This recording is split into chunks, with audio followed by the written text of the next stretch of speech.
Oui, oui, on est sur la route, on est en train de monter, voilà. Bon, mais comment ça s'est passé avec les CRS? Il n'y a pas eu d'affrontement quand même, si? Non, pas d'affrontement, non. Non, nous avons été escortés par les forces de l'ordre ce matin pour prendre l'autoroute.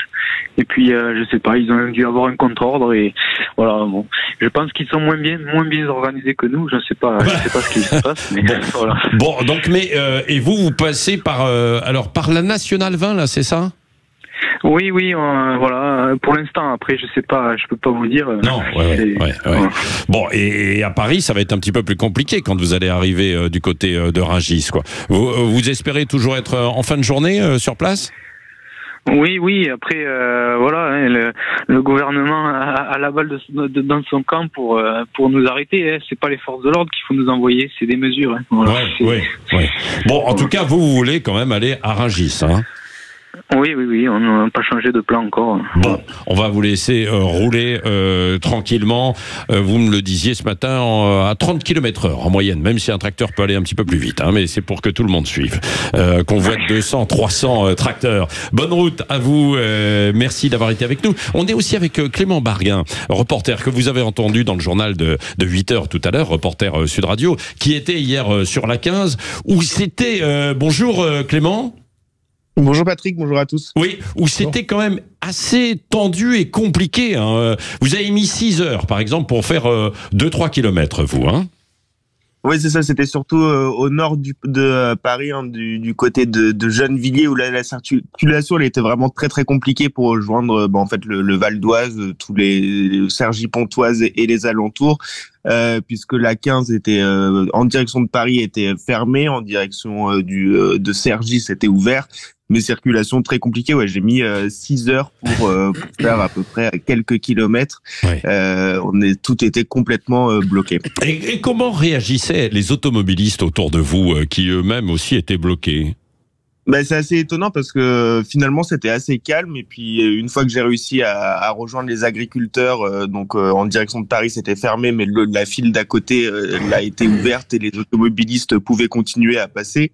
Ouais. Et finalement on se rend compte qu'il y a un soutien, les klaxons n'arrêtaient pas, les automobilistes n'arrêtaient pas de klaxonner, les motards aussi, donc on sent vraiment un soutien de la population, et c'est ce que disaient les agriculteurs d'ailleurs qui eux étaient étonnés de voir autant de personnes klaxonner dans leur véhicule, alors qu'ils avaient été restés, qu'on était restés coincés pendant plusieurs heures. Oui, bon, en tout cas, évidemment, si vous prenez la route, que ce soit en région parisienne, en région bordelaise, hein, nous étions tout à l'heure avec des viticulteurs entre Marmande et Bordeaux, il y a eu des blocages hier. Alors sur la 62, là, mais ils ont débloqué parce que il y a eu quelques tensions tout de même avec certains qui sont venus perturber, et ils sont partis ce matin et depuis hier soir même pour d'autres blocages. Il y en a par exemple aussi à Blagnac, hein, ce matin, il va y avoir un barrage vers 8h30 du côté de Blagnac, donc à Toulouse, qui va sans doute provoquer quelques problèmes. On vous donnera des nouvelles tout à l'heure à 9h. Nous serons en ligne avec l'un des représentants de la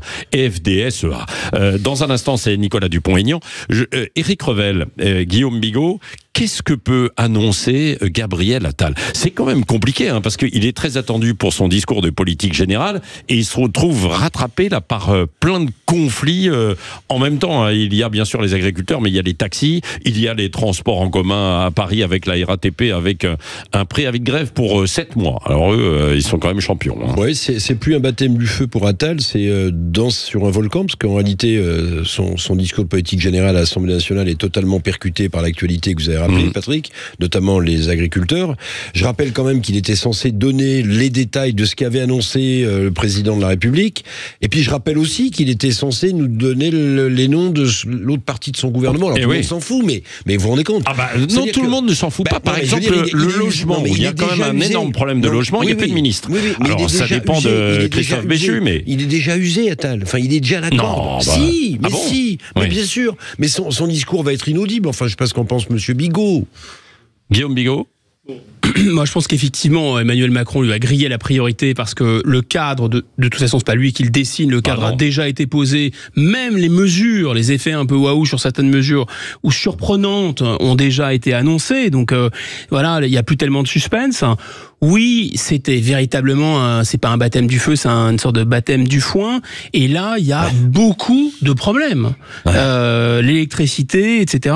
Et je crains que les Français se mettent, ce que j'appellerais, je dirais, relier les points.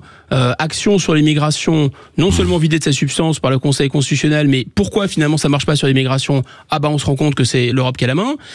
Action pour la réindustrialisation, les médicaments, pénurie de médicaments. Il y avait 900 médicaments qui manquent, il y en a 4800 qui manquent. Oui, c'est ça. Beaucoup plus. Oui. Et là, il y a encore cette histoire d'Union européenne. On essaye de réduire les prix de l'électricité, ils augmentent.